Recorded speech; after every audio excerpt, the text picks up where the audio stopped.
Assalamualaikum warahmatullahi wabarakatuh. Perkenalkan, nama saya Yonita Rianti dari kelas E2 Manajemen dengan NPM 101204330E. Saya berasal dari STY STMI Bandung. Sebelumnya, selamat datang di channel Yonita Rianti. Di sini saya akan memaparkan sebuah materi dari akuntansi manajemen yang berjudul peramalan. Mari kita simak videonya.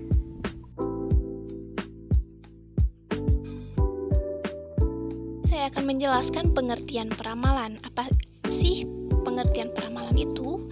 Dalam akuntansi manajemen, yaitu proses meramalkan keadaan dunia masa depan sehubungan dengan aspek-aspek dunia yang relevan dan kemungkinan besar akan mempengaruhi aktivitas masa depan. Ini berkaitan dengan peristiwa yang mungkin terjadi. Lalu di materi selanjutnya ada pengertian peramalan penjualan, yaitu proses kegiatan memperkirakan produk yang akan dijual dalam waktu yang akan datang dalam keadaan tertentu dan dibuat berdasarkan data yang pernah terjadi dan atau mungkin akan terjadi. Di materi selanjutnya ada pengertian penganggaran. Apa sih pengertian penganggaran di sini? Yaitu di pengertian penganggaran suatu rencana kerja yang disusun secara teliti berdasarkan atas pengalaman di masa lalu dan ramalan masa yang akan datang, serta petunjuk bagi staf dalam melaksanakan suatu pekerjaan. Itu alat kontrol karena merupakan tindakan yang dapat dibentuk sesuai dengan keinginan, sehingga dapat disesuaikan dengan kondisi yang mungkin terjadi atau tidak. Berkaitan dengan peristiwa yang direncanakan, harus didahului dengan peramalan. Lalu ada keterbatasan penganggaran. Anggaran adalah alat untuk membantu manajemen, akan tetapi tidak akan menggantikan tugas manajemen. Dalam pertimbangan manajemen masih diperlukan dasar pengetahuan atas pengalamannya. Lalu anggaran dapat dipakai sebagai alat oleh manajemen hanya apabila semua pihak, terutama manajer perusahaan, secara terus-menerus dan terkoordinasi atas perusahaan dan bertanggung jawab atas pencapaian tujuan yang telah ditentukan dalam anggaran. Anggaran harus selalu disesuaikan dengan perubahan seperti kondisi dan asumsi, seperti laju inflasi atau kebijakan pemerintah di bidang ekonomi. Lalu ada anggaran didasarkan pada proyeksi atas kegiatan yang akan datang. Sangat tergantung pada pengalaman dan kemampuan dari estimator. Lalu selanjutnya ada jenis-jenis penganggaran.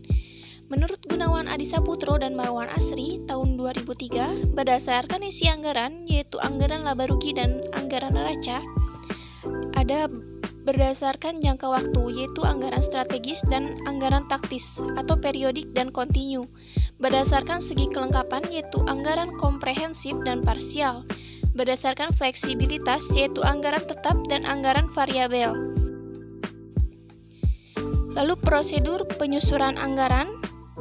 Menurut Sofyan Harahap, pengarahan direksi baik secara langsung maupun melalui surat yang berisi penjelasan tentang tugas umum dan bagi perusahaan, analisis ekonomi berbagai hal yang berhubungan dengan perusahaan, kondisi masa lalu sebagai dasar untuk melihat masa depan, analisis SWOT atau SWOT. Apa sih analisis SWOT?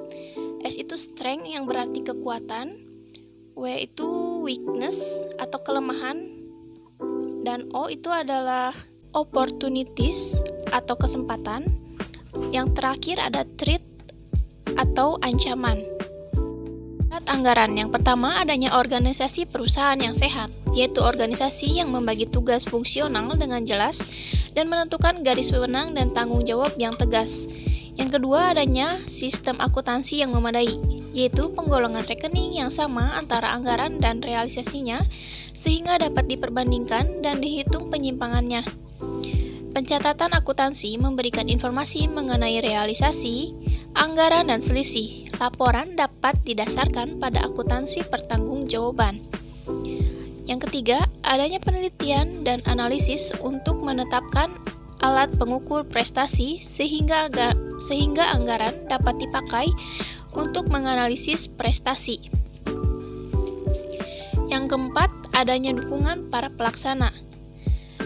Anggaran produksi. Suatu rencana perusahaan guna menghasilkan produk perusahaan dalam jumlah yang sesuai dengan keperluan penjualan dengan cara mempertimbangkan jumlah persediaan awal dan juga akhir pada periode tertentu. Lalu di materi selanjutnya, fungsi anggaran produksi. Yang pertama, menjaga tingkat persediaan barang. Yang kedua, mengendalikan kegiatan produksi. Yang ketiga, menunjang penjualan perusahaan. Yang keempat, koordinasi kerja. Pedoman kerja di seluruh level manajer di tim produksi, sehingga seluruh tim produksi bekerja berdasarkan dengan anggaran produksi. Lalu, tujuan anggaran produksi apa saja sih tujuannya? Yang pertama, agar perusahaan dapat bekerja pada tingkat efisiensi tertentu. Yang kedua, agar dapat menguasai pasar tertentu sehingga hasil yang didapat tetap memiliki pangsa pasar. Yang ketiga, agar dapat mengusahakan pekerjaan dan kesempatan kerja yang sudah tersedia dapat semakin berkembang. Terakhir, ada metode penyusuran anggaran produksi. Yang pertama, metode produksi stabil. Perusahaan harus menetapkan volume produksi yang di dalamnya relatif sama setiap bulannya. Yang kedua, metode persediaan stabil. Perusahaan harus menetapkan volume persediaan yang di dalamnya relatif sama setiap bulannya kecuali pada bulan tertentu. Yang ketiga, metode kombinasi atau fleksibel. Perusahaan harus menetapkan volume produksi yang terus berubah setiap bulannya. Ada faktor-faktor yang mempengaruhi anggaran produksi. Yang pertama, tenaga kerja, bahan baku, modal kerja dalam menjalankan proses produksi. Lalu ada kapasitas dan berbagai alat pabrik yang tersedia. Sekian materi dari yang kami sampaikan.